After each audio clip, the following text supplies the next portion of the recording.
네, 이번에 여야 전직 의원과 함께 정치권의 가장 뜨거운 쟁점에 대한 양측의 이야기를 들어보는 여의도 정치 외전 시간입니다. 신경민 전 더불어민주당 의원, 신성범 전 새누리당 의원 두 분 나오셨습니다. 어서 오십시오. 네, 안녕하세요. 네, 안녕하세요. 네, 한 달 만에 뵙는데 두 분 다 굉장히 건강해 보이십니다. 잘 지내셨죠? 네, 감사합니다. 네, 바로 오늘 이슈로 들어가 보도록 하겠습니다. 어제 윤 대통령과 악수를 나눴던 이재명 대표, 대통령과 민주당의 일당 대표 간에 서로 이제 좀 좋은 모습을 보였었다는 평가를 받았었는데 오늘은 이재명 대표가 대통령의 시정연설이 매우 실망스러웠다 이런 평가를 내놨습니다. 반면에 여당은 장외 피켓 시위와 무관심으로 일관했던 야당을 또 비판했는데요. 민주당 안에서도 피켓 시위 결정에 대한 찬반, 그 논란이 있었다고 합니다. 어제 한껏 몸을 낮췄던 윤 대통령에게 보였던 민주당의 태도, 두 분은 좀 어떻게 보셨을까요? 우선 이재명 대표가 성질이 급하시네요. 이렇게 국정기조 전환이라는 게 굉장히 좀 뭐 언론에서 많이 쓰는 말이긴 하지만 실체가 좀 애매모호하잖아요. 어제 대통령은 이재명 대표가 3번이나 악수를 했고 야당 의원들에게 뭐 쳐다보지도 않는 야당 의원들에 다가가서 악수도 청하기도 했고 무엇보다도 국회의장 주재하에 상임위원장들 17분을 만나서 했던 이야기가 조금은 의미심장하잖아요. 그래 좀 국회에서 많이 도와달라.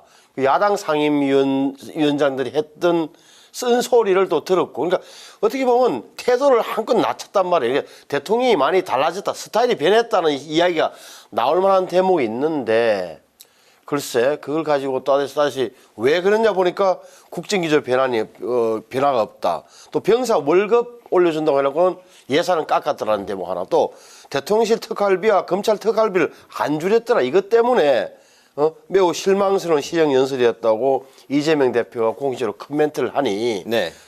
이게 좀 성급했던 거 아닌가. 제 느낌적으로는 어제 너무 분위기가 좋아서 이러다 안 되겠다 싶어가지고 단속하는 거 아닌가 싶을 정도로 태도 변화가 너무 빨랐던 느낌이 있어요. 저는 이재명 대표의 저런 분에 대해서. 또 하나는 이게 아무리 대통령에 대한 불만이 좀 있다고 하더라도 글쎄 일어서서 기립박수까지는 안 바라더라도 네. 악수는 해주고 따뜻하게 맞이해주는 게 인지상정일 터인데 일본 누구는 자랑도 했더구만요. 그만 물러나셔야죠라는 그냥 면전의 상을 자랑삼아 SNS에 올렸다는 의원도 있던데 좀 지나친 거죠. 네, 민주당이 그 내부 분위기를 단속하는 것 같은 분위기를 읽으셨다는 말씀, 그리고 민주당의 태도가 좀 지나친 측면이 있다라고 이제 말씀을 하셨는데 어떻게 보셨습니까? 어제 시정연설에 대한 평가는 대변인이 충분히 했습니다. 네. 그러니까 오늘 이재명 대표가 본인이 직접 자기 입으로 또 뭐 비슷한 얘기를 할 필요가 있었나 그건 뭐 잘 모르겠어요. 해도 되고 안 해도 되는 것 같으면 대표가 자기 입으로 뭐 꼭 할 필요는 없었던 것 같은데 일단 하여튼 지금 현재 야당이 여러 가지 주장하는 거에 대해서 예산안에 반영은 안 돼 있죠. 대표적인 게 R&D인데 R&D 예산을 줄여서 그걸 어려운 국민들에게 나눠줬다라는 대목은 좀 납득이 안 되는 설명이죠. 뭐 그런 거 저런 거 해서 실망스러운 거라는 것은 뭐 맞는 거고 어저께 대변인이 충분히 설명을 했고 반응을 알렸기 때문에 뭐 대표가 그것까지 또다시 되풀이했어야 되느냐 하는 거에 대해서는 저는 뭐 그렇게 해도 되고 안 해도 되는 코멘트라고 생각을 해요. 네. 그리고 이제 어제 피켓 시위 문제 그리고 악수를 회피하고 또 악수를 거부하고 한 대목은 저는 썩 야당으로서 잘한 것 같지는 않습니다. 네. 왜 그러냐면 이 신사협정을 10월 24일 날 했어요.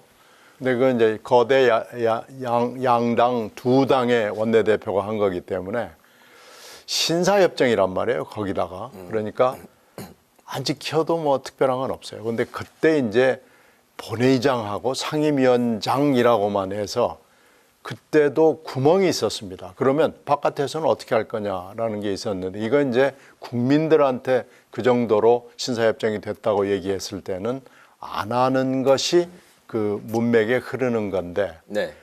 그 이제 면밀하게 문면만 가지고 좁게 해석하면은 해도 또 되거든요. 그러니까 신사협정상으로는 어겼다고 볼 수도 없고 안 어겼다고 볼 수도 없는 굉장히 좀 애매모호한 지점이 있는 거예요.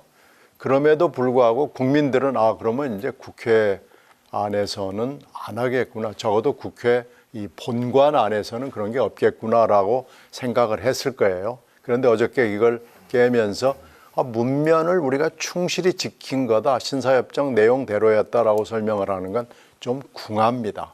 이렇게 되면 신사협정에는 금이 갔다고 밖에는 볼 수가 없기 때문에 이건 야당이 잘했다고 볼 수가 없어요. 그래서 민주당 중에도 이제 반대하는 분들이 분명히 있었을 것이고 그것이 이제 지켜지지 못한 거에 대해서 그럼 이제 앞으로 어떻게 할 거냐라는 문제에 다시 봉착을 했기 때문에 신사협정을 다시 재개정을 하든지 말든지 결정을 해야 될 거고요. 악수 문제는 아무리 뭐 원수고 뭐 보기 싫어도 네. 이 국회 안에서 해야 되는 기본 원칙이 있는데 악수는 좀 하는 게 맞았지 않나 싶습니다. 아니, 근데 악수를 하는데 못 본 채 하는 거, 뭐 고개를 돌리거나 이렇게 하는 게 좀 모양이 국민들이 보시기에 좀 안 좋잖아요. 또 하나는 이게 야당에서 그렇게 협치 안 한다고 대통령을 공격했는데 또 협치하겠다고 스타일 좀 바꿔가지고 나왔는데 그것을 거부하는 모양이란 말이에요. 한번 보세요.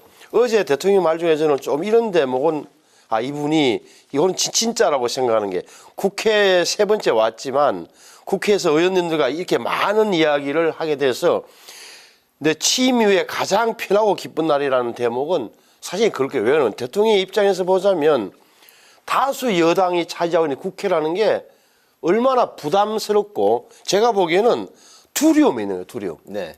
대통령이라는 권력자도 거대 야당의 이제 숫자에 대한 두려움과 심지어는 불안감도 있는 거예요. 그러니까 본능적으로 방어 기제가 작동한다고. 네. 특히나 이재명 대표가 강하게 반대를 해왔기 때문에 그러면 대통령 입장에서도 상임위원장을 만나보고 야당 의원을 만나서 손잡아보는 게 따뜻하고 좋아. 그러니까 마음이 편해진 거예요. 그래서 상임위원장을 만나서 했을 때 여러분의 소중한 의견 내가 다 반영하겠다는 이야기를 그냥 그 자리에서 하는 거란 말이에요. 네. 그러면 대통령이 이 정도 마음이 풀려가지고 앞으로 자주 저녁에도 모십시다. 한번 봅시다 하고 이렇게 했다면 적어도 야당 쪽에서도 이런 점은 좀 맞장구를 쳐줘야 뭐 울림이 있을. 언론에서 잘 보도해주면 대통령 입장에서도 기분이 좋을 거 아니에요. 네. 야당에서도 또 응해주고 하면은 더 그래서 자주 만나려고 하고 이 앙금이 풀리는 건데 발로 툭 차버리면 어떡하냐 이거예요. 근데 이제 이건 있을 거예요. 대통령이 지금 집권 2년 차를 지내면서 뭐 법률안 의결하면 거부해버리고 인사청문 뭐 그냥 무시해버리고 시원하죠. 예? 그런데 2년 차를 지내면서 아마 네. 여소야대 국회가 이거 굉장히 무섭구나 하는 걸 아마 느꼈을 거예요. 네. 그리고 더군다나 강서 선거 결과를 보면서 이 작은 선거 간단치 않구나, 내 마음대로 하는 거 아니구나 느꼈을 거예요. 그래서 선거와 여소야대 국회의 힘을 아마 이번에 느끼고 적어도 일단 말과 스타일은 바꾼 거예요. 네. 근데 뭐 실제 행동이나 뭐 이런 건 저는 아직 확인을 해봐야 되는데 저는 안 바뀌었다고 확신합니다. 네. 거대 야당에 대한 두려움, 불안감이 있을 있는 것이다. 거죠. 그래서 방어 기제가 작동하게 돼 있다는 거예요. 방어 기제가 작동한 거다. 그리고 이제 신경민 의원님은 거기에 이제 재보궐선거에 대한 패배에 대한 이제 부담감도 이번 그 대통령이 의회 시정연설을 할 때 유화적인 태도를 보인 그런 측면이 반영이 된 것이다. 이제 말씀을 하셨습니다. 거기에 이제 그 예산안 전국이기 때문에 예산안 전국에 대한 협조가 또 필요하기 때문에 여러 가지 이제 그런 태도를 보였을 텐데요. 국회가 오늘부터 내년도 예산안 심사에 이제 본격적으로 착수를 했습니다. 정부가 제출한 새 예산안이 656조 9천억 원 규모인데요. 윤 대통령이 시정연설에서 국민 재정, 민생, 물가를 이제 강조하고 부탁드린다. 도와달라고 이제 이야기를 했습니다. 쟁점이 되는 이제 가장 첨예한 이제 그 사안들이 R&D와 지역 화폐 또 새만금 예산이 쟁점이 될 것으로 예상이 되고 있습니다. 이게 그 여야 예산 전쟁으로 불리는 매해 요맘때부터 시작이 되고 해를 넘기느냐 뭐 그 법정 시한을 지키느냐 여러 가지 이제 또 관전 포인트가 될 텐데요. 두 분들의 또 그 총평 들어보겠습니다. 국회 선진화법이 이제 12월 2일을 시한으로 잡았어요. 네. 그런데 시한으로 그렇게 12월 2일을 정한 이후에 대개 지키려고 많은 노력을 했습니다. 그래서 12월 2일, 3일, 10일 이 정도에 통과가 됐어요. 네. 그 12월 2일도 많이 지켰습니다. 그런데 이제 그 전에는 사실 12월 31일 내지 1월 1일까지 간 적이 그건 뭐 부지기수입니다. 그래서 선진화법 이후에 어떤 약간 좋아진 점은 있어요. 근데 그때도 뭐 여야가 예산안을 놓고 굉장히 세게 붙었는데 이번 예산안은 좀 그때하고 다른 것 같습니다. 네. 이번 예산안은 예산 절감이라는 이유로 뭐 굉장히 많은 손을 받고 그 중에는 야당이 좀 이것은 좀 해줬으면 좋겠다라는 기본적인 것들도 매섭게 잘라버렸거든요. 그리고 어떤 예산은 뭐 거의 다 삭감을 해서 지금 뭐 악소리 나는 데가 굉장히 많거든요. 그래서 아마 이걸 싸우느라고 지금 12월 1일이라는 게 이제 한 달인데 네. 한 달 안에 다 할 수 있을까? 좀 의심이 가요. 그래서 이번에는 12월을 거의 다 소진을 해야 예산안이 통과될 수 있을까라고 전망을 합니다. 그렇게 따지면은 뭐 올해 안에는 되겠죠. 그러나 이제 만약에 이게 안 되면은 정부가 짜놓은 예산대로 가겠다라고 이제 슬슬 정부가 협박을 하기 시작합니다. 그 예전에 그랬거든요. 네. 그리고 뭐 이제 1월로 하면은 준예산이니 어쩌니 이렇게 협박을 하면은 사실은 뭐 어쩔 수 없이 예산안이 통과되기도 하고 조금 손을 보는 수준에서 되기도 하고 그러기 때문에 저는 12월 2일을 지키기는 매우 어렵다고 봅니다. 네. 한 달 남은 그 시한을 지키기는 어려울 것으로 보시고요. 네. 저는 시한 문제보다도 이게 큰 그림을 봐야 되는데 올해 내년 예산안이 정부가 제출한 게 657조 원이에요. 657조 원. 올해 2023년도 예산이 얼마냐면 우리가 639억 원이 있어요. 그러면 얼마 늘어난 거죠? 657조면 한 18조? 18조 정도. 2점 몇 퍼센트 늘어난 거예요. 네. 이 어느 정도 적은 거냐? 문재인 정부 시절에 해마다 늘어나는 예산이 9%였어요. 9%. 그래서 문재인 정부는 IMF 코로나19라는 그런 엔데믹도 있었지만 팬데믹도 있었지만 그것을 빌미로 명분으로 엄청나게 돈을 썼어요.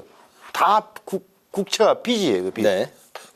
정부는 좋았죠. 문재인 대통령만큼 돈 걱정 안 하고 국정 운영해본 대통령이 처음일 거예요. 지금은 그 후폭풍 때문에 이 정부는 윤석열 정부는 긴축 재정을 건전하게 할 수밖에 없는 거예요. 그 인정해야 된다는 건 제목 하나. 따라서 뭐냐? 또 하나 왜냐 이렇게 경기가 둔화되고 세수가 안 그치잖아요. 세금이. 네. 세수가 펑크 났다는 기사가 계속 나오는 거 아니에요. 몇십 조가 흔히 말하는 빵꾸 났다. 펑크 났다. 이렇게 되면 하고 싶어도 못 한단 말이에요. 따라서 이 대목에 대해서는 야당은 공격하기 좋죠. 예산을 막 다 줄였습니다. 지역구 가서도 이런 정부 때문에 예산이 줄어서 제가 못합니다라는 이야기를 의원들은 계속하고 다닐 거야. 다닐 네. 겁니다. 네. 제가 야당에도 그렇겠죠. 그런데 본질적으로 보면 이런 넓은 큰 그림을 본다면 어쩔 수 없는 측면이 분명히 있는 거예요. 그리고 포퓰리즘에 휘둘렸던 정책은 또 원상을 회복해야 되는 거고 보는 게도 올려야 되고 이런 측면도 같이 봐주는 게 맞다. 그래서 다만 내년 선거 때문에 정말 639조에 그칠지 조금은 더 늘어날지 저는 조금은 더 늘어날 공산이 크다고 봐요. 국회에서. 네, 알겠습니다. 여야 예산 전쟁으로 불리는 전국이 본격적으로 시작됐는데 앞으로 펼쳐질 분위기 저희가 또 이 시간에 다뤄보도록 하겠습니다. 좀 이제 그 바삐 가야 될 것 같습니다. 요 이슈가 이제 한 3개 커다란 줄기가 남아 있는데요. 여당이 띄운 김포시의 서울로의 편입이 핫 이슈로 급부상하고 있습니다. 여당은 내일 그 특별법 발의와 TF 구성 같이 이제 발빠르게 움직이고 있는 상황이고 야당은 포퓰리즘 정책이다 이렇게 이제 비판을 하고 있습니다. 지금 김포, 고양, 성남, 하남이 이제 동시에 이제 거론이 되고 있는데 4월부터 여의도 연구원이 치밀하게 준비해 왔다고 하는 이른바 그 메가시티론이 내년 5개월여 앞으로 다가온 총선판을 흔들 수 있는 카드가 될 수 있을지 어떻게 보십니까? 흔들죠. 흔듭니다. 네. 이게 폭탄이 핵폭탄급이 될 겁니다. 왜 그러냐면 보세요. 자, 김포 사람들은 전부 다 뭐 한 48만 정도 되는데 김포 주민이 네. 48만 되면은 거의 85%가 서울로 출퇴근한다 그래요. 가장 많이 나온 거예요. 지옥철 그 뭐 그런 이야기 해. 생활권은 분명히 서울인데 그런 행정구역이 다른 이유 때문에 누려야 할 것을 못 누리고 있다. 무슨 말이냐? 교통이나 이런 그 복지나 이런 복지, 심지어 환경에 대해서도 굉장히 배드타운의 차등만 받고 있다는 것. 또 거의 이런 거잖아요. 그렇다면 이게 당연히 서울시로 편입되는 순간 출발은 이게 경기 북도로 갈 거냐 아니다 이 말이에요. 경기 북도는 우리 한강 이남에 있는 김포가 왜 경기 북도로 가냐 이게 출발했대요. 그렇게 되면 다른 지역도 우리도 생활권이 여기인데 과천하고 어디입니까? 그거는 아직도 공이 쓰잖아요. 공이.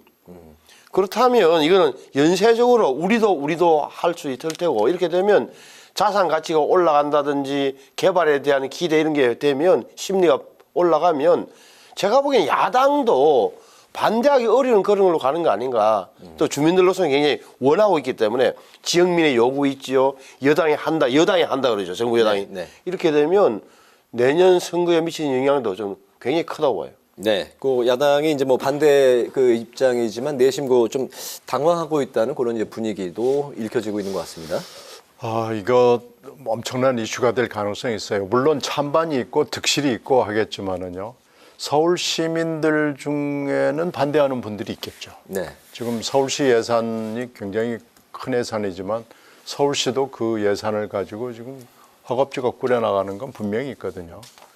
이렇게 되면은 만약에 김포가 하면은 나도 하면서 하는 데가 한 10곳 정도가 되고요. 네.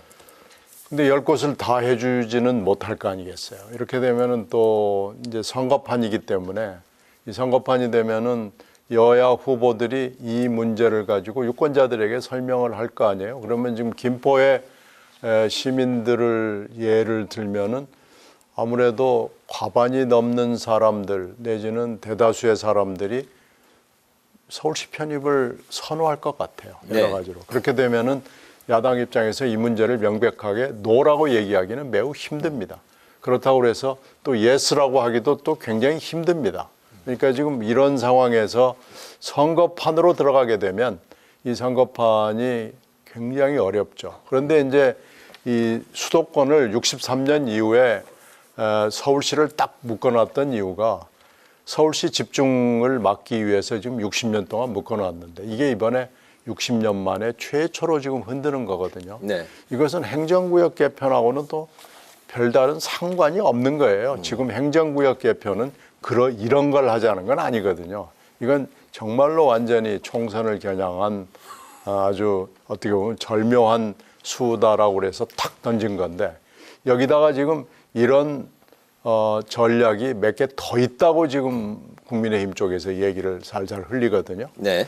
이렇게 따지면 집권당의 프리미엄을 충분히 이용을 하고 있다라는 판단을 하지 않을 수가 없습니다. 따라서 지금 현재 강서구에서 압도적으로 민주당이 이기면서 지금 수도권 선거는 이제 자신감이 생겼다라고 그러는데 그 자신감만 믿고 있다가는 안 된다라는 얘기가 가능해지고요. 이 판이 어떻게 될지 이제 이슈 관리를 어떻게 할지 잘 모르겠습니다만은 분명히 이건 큰 카드임은 너무나 분명합니다. 알겠습니다. 총선을 흔들 수 있는 체인저가 될 가능성이 높아 보인다. 두 분의 생각이 좀 일치하는 것 같습니다. 이명박 전 대통령과 유승민 전 의원을 만나면서 광폭 행보를 보이고 있는 이뇨한 국민의힘 혁신위원장이 영남권 의원들의 험지 출마 그리고 동일 지역 3선 초과 연임 금지를 총선과 관련해서 내놨습니다. 이 주장들, 이 혁신안이 국민의힘 안에서 실현이 될 수 있을지 어떻게 보십니까? 혁신위가 큰 그림을 그리면 총선 기획단이나 아마 이런 데서 받쳐주고 인재영입위원회 이렇게 하는 구도로 갈 것 같은데 방향은 저는 맞다고 봐요. 무슨 말이냐. 지금 국민의힘이 어찌됐건 국민들로부터 외면당하는 가장 큰 이유가 영남 기득권 이런 부분이란 말이에요. 말을 바꾸면 의원들 다 절대 다수가 영남권 출신이다 보니까 시야가 굉장히 좁아져 전국적 전망을 못 가지고 굉장히 편안한 데서 당선된 티를 내면서 혁신이나 쇄신에 대해서는 좀 귀를 막은 이런 이미지란 말이에요. 사실과는 부합하는 거 뭐 다르게 이런 게 컸던 거고 또 기득권 정당이잖아요. 그러니까 그런 영남 더하기 기득권 이 부분이 컸기 때문에 지금 인요한 씨가 얘기하는 희생하라. 그 서울 수도권에 집중하고 희생하라는 걸로 요약될 텐데 수도권에 대해서는 적어도 영남 출신 가운데 득표력이 있는 사람 그래도 오면 당선될 사람이 있는 사람은 당연히 올라와서 복무해달라 당을 위해서 헌신해달라는 취지란 말이에요. 희생하면서 이런 걸로 본다면 저는 방향은 맞다. 다만 당 내에서는 반발이 많을 거예요. 현역 의원들 입장에서는 따뜻한데 쉽게 당선되는 데서 어디 떠나고 싶어 하겠어요. 하지만 설득하고 하는 이런 과정 자체가 또 하나의 정치 과정이고 인요한 또는 당 전체의 리더십이 걸린 거죠. 신경민 의원님. 지금 우리나라 정치 풍토 내지는 관행이라고 그럴까요? 그런 거에 보면 당은 큰 것을 좋아하지만 공천은 새 인물, 그러니까 새 것을 좋아합니다. 그러니까 큰 정당의 새 인물, 새 것을 좋아하는 우리 그 총선에 어떻게 보면 문법이 계속해서 있었어요. 국민들의 정서를 말씀하시는 건가요? 그렇죠. 그것을 이제 당이 타고 가는 거거든요. 근데 이번에 인요한 위원장이 갑자기 등판을 하면서 실언이라고 그러면서 몇 가지를 얘기했는데 실언 1호가 낙동강 이남이었습니다. 근데 이게 이제 실언이 아니고 실체가 있는 실언인 거죠. 이건 그 당시에도 이건 실언이 아니다라는 정치권의 판단이 있었는데 저는 그 판단을 맞다고 봅니다. 그래서 이제 이거 실체가 있는 실언이었다라는 게 이제 입증이 된 거죠. 다른 실언도 물론 있습니다만은 저는 모두 다 실체가 있는 실언이라고 봅니다. 이 인요한 위원장이 보니까 능신능굴해요. 꽤 유연한 분이에요. 김은경하고는 좀 격이 다른 분인 것 같아요. 그래서 이분이 이 얘기를 할 때는 자기 혼자만의 생각을 지금 얘기하는 건 아닌 것으로 보입니다. 따라서 이건 실행이 될 거고 이미 여의도에 돌아다니는 블랙리스트로 봤을 때는 실체를 갖춰도 굉장히 정확하고 아주 구체적으로 갖춘 거 아니냐라고 판단이 되는데요. 결국 영남권에 있는 현역 보고 뭐 어쩌고 저쩌고 뭐 좋은 걸로 포장은 되어 있습니다만은 그만두란 얘기거든요. 그러니까 아마 대부분이 그만두게 될 것 같습니다. 그 대통령실과 연계된 뭐 그런 기획이다라고 보시는 거예요? 하여튼 대통령이든 누구든 실행력을 갖춘 사람의 아이디어를 인요한이라는 푸른 눈의 인물의 입을 통해서 얘기를 하면서 그것을 또 당이 받아들이는 형태를 취할 것이기 때문에 인요한이 뭐라고 얘기하는 것은 인요한이 얘기하는 거라고 받아들이는 사람은 저는 없다고 봅니다. 혁신안이 어떤 방향으로 갈지도 이제 지켜봐야 될 것 같고요. 오늘 마지막 이슈로 바로 들어가겠습니다. 오늘 그 민주당도 총선 준비에 첫 시동을 걸었는데요. 공천의 밑그림을 짤 총선 기획단을 구성을 했습니다. 중립적 인물을 요구했던 비명계 주장에도 결국 친명계의 조정식 사무총장이 총선 기획단장을 맡았습니다. 그리고 12명의 위원 중에 절반이 여성, 청년으로 채워졌는데요. 총선 기획단 인사 면면 오늘 마지막으로 두 분의 생각 좀 들어보겠습니다. 신경민 의원님. 지금 그 사이에 대표의 단식 파동 이후에 세 자리가 비었는데 지명직 최고위원, 정책위 의장 그리고 이제 사무총장은 가결 사태 이후에 사표를 냈지만은 유보가 된 거거든요. 반려인지 유보인지 뭐 애매모호한 상태였는데 지명직 최고위원과 정책위 의장을 주목하는 건 아니었습니다. 사무총장을 주목하고 있었습니다. 특히 지금 대표가 이제 입만 열면 이재명 대표 입을 통해서 협력, 단합을 얘기하고 요즘에는 이제 통합이란 단어를 써요. 만약에 그렇다면 이것은 공천을 통해서 나타날 수밖에 없는데 여기에 핵심은 사무총장이거든요. 지명직 최고위원과 정책위 의장은 공천에 있어서 뭐라고 그럴까요? 1%, 2% 정도의 영향력도 갖고 있지 않다고 봅니다. 사무총장이 거의 100%의 영향력을 가지고 있고 그 영향력은 대표 내지는 당의 그 유력한 주주들로부터 오는 거거든요. 그렇기 때문에 사무총장을 사표를 반려 보류 뭐 하면서 사실 재심을 했다는 것이 오늘 발표를 통해서 확인이 된 거 아니겠어요? 이렇게 되면 이제 비명 쪽에서 바라보기에는 입으로 얘기하는 통합 단합은 의미를 잃었다. 네, 이렇게 보는 거죠. 그래서 통합 단합을 정말로 얘기를 한다고 내용을 갖추는 얘기를 한다고 그런다면은 사무총장을 교체를 하는 게 맞았죠. 근데 오늘 이 인사 발표안으로 그건 끝났다고 봅니다. 네. 신동범 의원님. 그러니까 지난번에 이재명 의원 체포 동의안 가결 사태 직후에 박광원 원내대표는 쫓겨나듯이 나가버렸고 조정식 사무총장은 임명직이었는데 사표를 냈는데 사의를 표했는데 반려해야 됐다 이런 거잖아요. 그러니까 지금 비명계 입장에서는 공천권을 쥐고 있는 대표의 명을 받들어서 공천권을 행사하는 가장 핵심 요직인 사무총장이 조총장이 그대로 있으니 이건 친명 기획단 아니겠냐.